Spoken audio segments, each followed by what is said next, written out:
Okay students, पिछले class में हमने सॉलिड स्टेट स्टार्ट किया था, जिसमें कि हमने इंट्रोडक्शन ऑफ सॉलिड स्टेट देखा था और उसके बाद हमने क्लासिफिकेशन स्टार्ट किया था और बोला था दो तरह के क्लासिफिकेशन हम लोग करेंगे।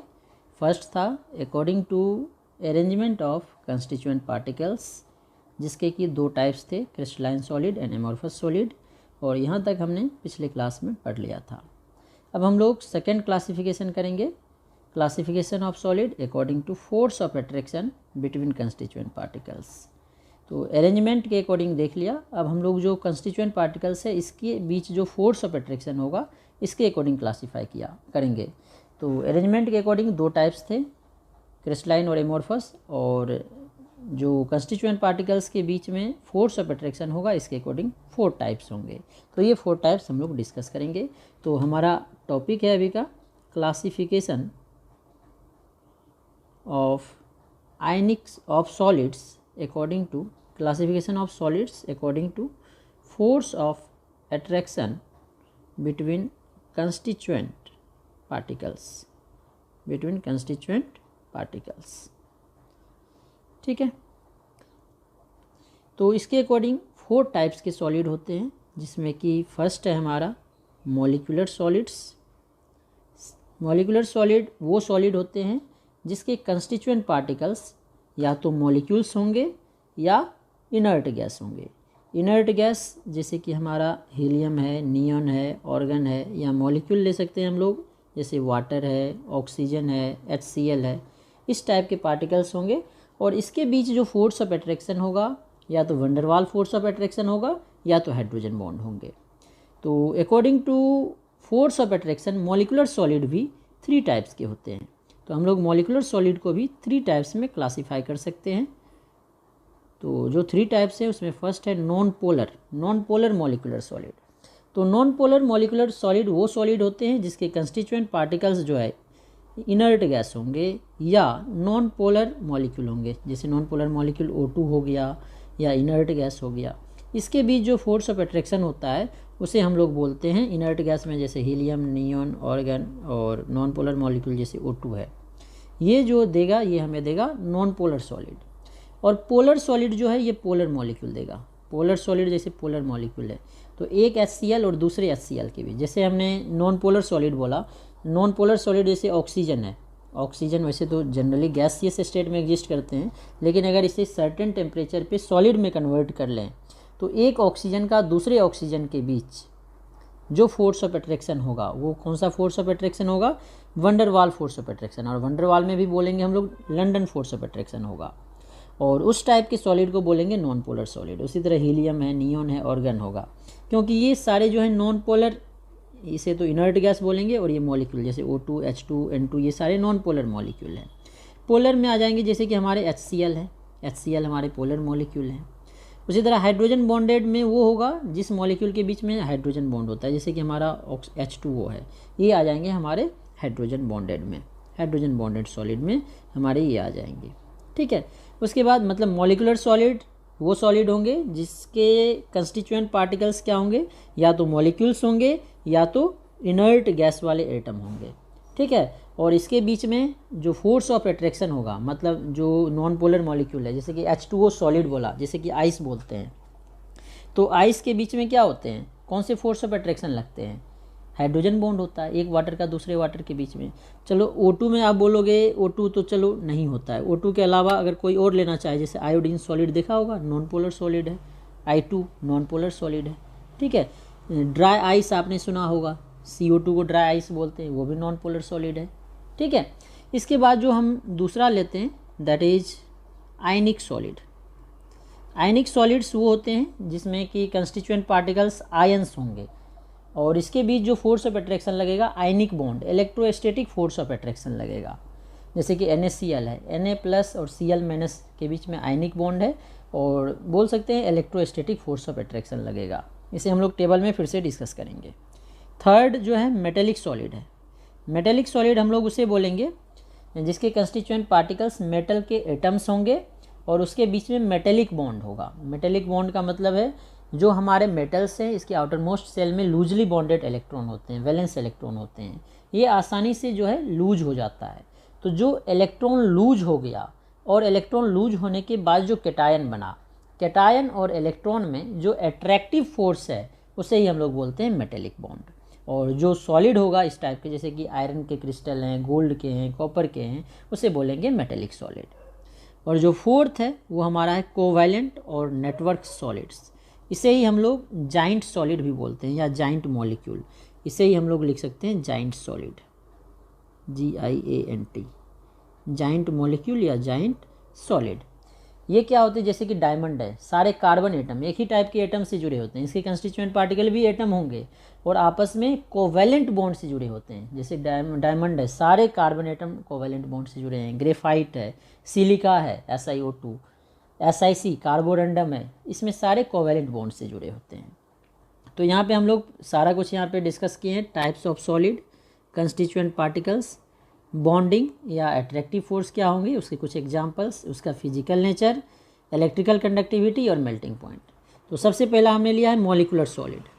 मॉलिकुलर सॉलिड जो है ये हमने बोला इसमें कंस्टिट्यूएंट पार्टिकल्स, मॉलिक्यूल्स या इनर्ट गैस या नोबल गैस जो होते हैं ये हो सकते हैं। ये 3 तरह के हैं, polar, non polar and hydrogen bonded.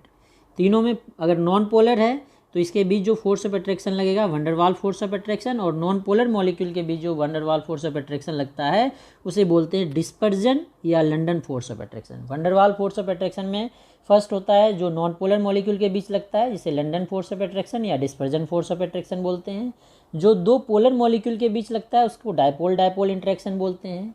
जो पोलर नॉन पोलर के बीच लगता है उसे dipole induced dipole force of attraction बोलते हैं। तो यहाँ पे पोलर नॉन पोलर की बात नहीं करेंगे, नॉन पोलर, 2 नॉन पोलर जैसे कि I2 के बीच में जो फोर्स ऑफ अट्रैक्शन लग रहा है वो डिस्पर्जन फोर्स ऑफ अट्रैक्शन है। तो जो नॉन पोलर मॉलिक्यूल है इसमें डिस्पर्जन फोर्स ऑफ अट्रैक्शन लगते हैं। और इसके एग्जांपल जैसे ऑर्गन हो गया, CCl4 हो गया, हाइड्रोजन हो गया, आयोडीन हो गया, CO2 हो गया, ये सारे नॉन पोलर मॉलिक्यूल हैं। पोलर मॉलिक्यूल जिसमें डायपोल इंटरेक्शन होगा जैसे कि HCl है, SO2 है। हाइड्रोजन बॉन्डेड जैसे कि आइस है। और जो हमारे नॉन पोलर हैं ये तो सॉफ्ट होगा, क्योंकि जो van der Waals force of attraction है ये सॉफ्ट, ये क्या होता है, वीक होता है, तो ये दोनों सॉफ्ट होगा। हाइड्रोजन बॉन्डेड थोड़ा हार्ड होगा। और ये सारे इंसुलेटर होंगे। इंसुलेटर इसलिए होंगे क्योंकि इसमें ना ही फ्री इलेक्ट्रॉन्स होते हैं और ना ही फ्री आयंस होते हैं, इसलिए इंसुलेटर होगा।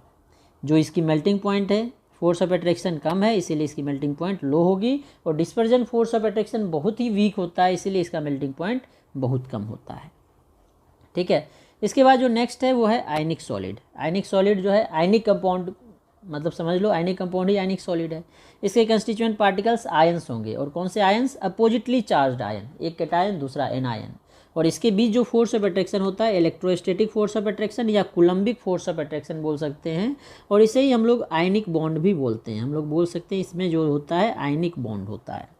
जैसे कि NaCl है, Na+Cl- के बीच, MgO है, Mg2+O2- के बीच, ZnS है, Zn2+ और S2- के बीच, CaF2 है, Ca2+ और F- के बीच। ये जो फोर्स ऑफ अट्रैक्शन लगेगा कैटायन और एनायन के बीच, ये इलेक्ट्रोस्टैटिक फोर्स ऑफ अट्रैक्शन लगता है जिसे हम लोग कूलम्बिक फोर्स ऑफ अट्रैक्शन बोलते हैं, और या आयनिक बॉन्ड भी बोल सकते हैं। जो आयनिक कंपाउंड है ये हार्ड होते हैं लेकिन ब्रिटल होते हैं। ब्रिटल का मतलब है जब इसमें एक्सटर्नल फोर्स लगाएंगे तो ये ब्रेक कर जाएगा। क्यों ब्रेक कर जाता है ये हमने पहले भी बताया था, जैसे cation anion, cation anion, anion होगा कैटायन होगा, एनायन होगा कैटायन होगा। अब जैसे ही हमने यहाँ पे फोर्स लगाया तो ये क्या होगा, नीचे जाएगा, माइनस माइनस में रिपल्सन होगा और ये ब्रेक कर जाएगा। तो एक्सटर्नल फोर्स लगाने से ये ब्रेक कर जाता है, इसलिए इसे हम लोग बोलते हैं ब्रिटल होता है। सॉलिड स्टेट में ये इंसुलेटर होता है, लेकिन मॉल्टेन और एक्वस स्टेट में ये इलेक्ट्रिसिटी को कंडक्ट करता है, क्योंकि मॉल्टेन और एक्वस स्टेट में जो आयनिक कंपाउंड है वो अपने आयंस में डिसोसिएट हो जाते हैं और ड्यू टू फ्री आयंस ये इलेक्ट्रिसिटी को कंडक्ट करेगा।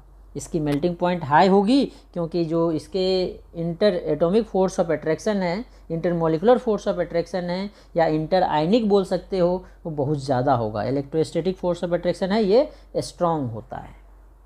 इसके बाद जो नेक्स्ट है मेटेलिक सॉलिड। मेटेलिक सॉलिड वो होगा जिसमें मेटेलिक बॉन्ड होंगे, जैसे कि आयरन है, कॉपर है, मैग्नीशियम है, ये मेटेलिक सॉलिड है। इसमें क्या होते हैं, जो मेटल्स हैं जैसा कि हमने ऊपर बताया था, इसके वैलेंस शेल में इलेक्ट्रॉन होते हैं, तो वो इलेक्ट्रॉन लूज होके कैटायन बनाता है। तो कैटायन और इलेक्ट्रॉन के बीच जो फोर्स ऑफ अट्रैक्शन होता है ये भी स्ट्रॉन्ग फोर्स ऑफ अट्रैक्शन होगा, जिसे हम लोग मेटेलिक बॉन्ड बोलते हैं। मतलब पॉजिटिव और निगेटिव चार्ज में लग रहा है तो ये भी स्ट्रॉन्ग होगा, और जिसके कारण इसकी मेल्टिंग पॉइंट भी हाई होती है। और ये हार्ड होता है और मेलिएबल नहीं, हार्ड होता है, ब्रिटल नहीं होता है, मेलिएबल एंड डक्टाइल होता है। मेलिएबल का मतलब है इसका हम लोग सीट बना सकते हैं, डक्टाइल का मतलब है इसका हम लोग वायर बना सकते हैं। ये सॉलिड और मोल्टेन दोनों स्टेट में इलेक्ट्रिसिटी को कंडक्ट कर सकता है ड्यू टू फ्री इलेक्ट्रॉन्स। इसके बाद है दूसरा कोवेलेंट और नेटवर्क सॉलिड, जिसे हम लोग जाइंट सॉलिड भी बोले थे। इसके जो कंस्टिट्यूएंट पार्टिकल्स हैं वो एटम्स होते हैं। सारे एटम इसमें कोवेलेंट बॉन्ड से जुड़े हुए होते हैं, जैसे कि डायमंड है, ग्रेफाइट है, सिलिका है। डायमंड में देखो क्या होते हैं, ये जो कार्बन एटम है 4 कार्बन एटम से जुड़े होते हैं कोवेलेंट बॉन्ड से। सारे कार्बन एटम 4 कार्बन एटम से जुड़े होते हैं। उसी तरह ग्रेफाइट में भी सारे कार्बन एटम 4 कार्बन एटम से 3 कार्बन एटम से, ग्रेफाइट में 3 से, डायमंड में 4 से। उसी तरह सिलिका में भी सारे जो है कोवेलेंट बॉन्ड से जुड़े होते हैं, इसीलिए इसे कोवेलेंट सॉलिड बोलते हैं। और ये एक्सटेंड होके इनफाइनाइट तक जा सकता है, लॉन्ग रेंज ऑर्डर इसका भी होता है, इसीलिए इसे नेटवर्क सॉलिड या जाइंट मॉलिक्यूल बोलते हैं। ठीक है, ये भी हार्ड होता है, बस जो ग्रेफाइट है ये थोड़ा सॉफ्ट होता है। सारे इंसुलेटर होते हैं, जो ग्रेफाइट है ये कंडक्टर होता है, इसकी मेल्टिंग पॉइंट हाई होती है। ठीक है, ग्रेफाइट जो है बाकी सारे जो कोवेलेंट सॉलिड है हार्ड होते हैं, ग्रेफाइट को छोड़ के। बाकी सारे इंसुलेटर होते हैं ग्रेफाइट को छोड़ के। ठीक है, इसके बाद हमने कुछ क्वेश्चंस देखा है एनसीईआरटी के, इन टेक्स्ट क्वेश्चन है ये। अब जो एनसीईआरटी के क्वेश्चन है इसे हम लोग डिस्कस कर लेते हैं। तो जो फर्स्ट क्वेश्चन है उसमें बोल रहा है 1.6 number, classify following solids in different categories based on the nature of intermolecular forces operating in them. Potassium sulphate K2SO4 ये आयनिक सॉलिड है। पोटासियम सल्फेट होता है K2SO4, आयनिक सॉलिड है। तो आयनिक सॉलिड में कौन सी फोर्स ऑफ अट्रैक्शन लेंगे, इलेक्ट्रोस्टैटिक या Coulombic force of attraction, potassium sulphate है। नेक्स्ट है टिन, टिन जो है मेटल है तो इसमें मेटेलिक बॉन्डिंग होगा, मेटेलिक बॉन्ड होगा। जो बेंजीन है, बेंजीन में कौन सा फोर्स लगेगा, बेंजीन जो है नॉन पोलर है, इसीलिए इसमें लंडन फोर्स ऑफ अट्रैक्शन लगेगा। इसके बाद जो हमारा यूरिया है, यूरिया में क्या लगेगा, यूरिया पोलर मॉलिक्यूल है, इसका फॉर्मूला देखा होगा यूरिया का, CONH2NH2 होता है यूरिया। तो इस पर ये पोलर मॉलिक्यूल है, partially negative partially positive, partially negative partially positive. तो यूरिया जो है इसमें हमारा लगेगा डायपोल डायपोल इंटरेक्शन। ठीक है, यूरिया के बाद है हमारा अमोनिया, अमोनिया भी हमारा पोलर मॉलिक्यूल है। और अमोनिया में क्या होगा, हाइड्रोजन बॉन्ड होता है, नाइट्रोजन है FON है और इसके साथ हाइड्रोजन है, तो इसमें हाइड्रोजन बॉन्ड लगेगा। वाटर में भी हाइड्रोजन बॉन्ड लगेगा। जिंक सल्फाइड ZnS ये भी आयनिक सॉलिड है, तो इसमें भी कूलम्बिक फोर्स ऑफ अट्रैक्शन लगेगा। ग्रेफाइट में कोवेलेंट बॉन्ड, नेटवर्क सॉलिड है। रूबिडियम, रूबिडियम हमारा मेटल है तो इसमें metallic bond. Organ inert gas है तो नॉन पोलर मॉलिक्यूल, मतलब मॉलिकुलर सॉलिड है और ये नॉन पोलर है तो इसमें लंडन फोर्स ऑफ अट्रैक्शन लगेगा। सिलिकॉन कार्बाइड SiC ये कोवेलेंट सॉलिड है, इसमें कोवेलेंट बॉन्ड होगा। तो इस तरह से हम लोग देख सकते हैं। नेक्स्ट है solid A is very hard electrical insulator in solid as well as in molten state and melts at extremely high temperature, what type of solid is it. तो ये सारी प्रॉपर्टी जो है कोवेलेंट सॉलिड में होती है, network solid में। जो कोवेलेंट सॉलिड है ग्रेफाइट को छोड़ के सारे इलेक्ट्रिकल का इंसुलेटर होता है, सॉलिड में भी और मोल्टेन स्टेट में भी। और इसकी जो मेल्टिंग पॉइंट है वो भी बहुत ज़्यादा होती है, देखो यहीं पे है, इसकी मेल्टिंग पॉइंट भी वेरी हाई होती है। इंसुलेटर होता है बस ग्रेफाइट को छोड़ के, हार्ड होता है, कोवेलेंट बॉन्ड, कोवेलेंट मतलब बॉन्ड होगा इसके बीच। इसके बाद नेक्स्ट है आयनिक solid conducts electricity in molten state but not in solid state, explain. बच्चे जो आयनिक सॉलिड है ये मोल्टेन स्टेट में इसके में फ्री आयंस होते हैं और फ्री आयंस के कारण ये इलेक्ट्रिसिटी कंडक्ट करता है। लेकिन जब सॉलिड स्टेट में ये होते हैं तो इसके आयंस फ्री नहीं होते हैं, इसीलिए ये इलेक्ट्रिसिटी को कंडक्ट नहीं करेगा। What type of solids are electrical conductor, malleable and ductile, मतलब मेटेलिक सॉलिड। मेटेलिक सॉलिड जो है गुड कंडक्टर होता है due to free electrons, malleable भी होते हैं और डक्टाइल भी होते हैं और हार्ड भी होते हैं। तो ये हमारा मेटेलिक सॉलिड होगा 1.9 में। ठीक है, तो ये हमारे इन टेक्स्ट क्वेश्चन थे NCERT के।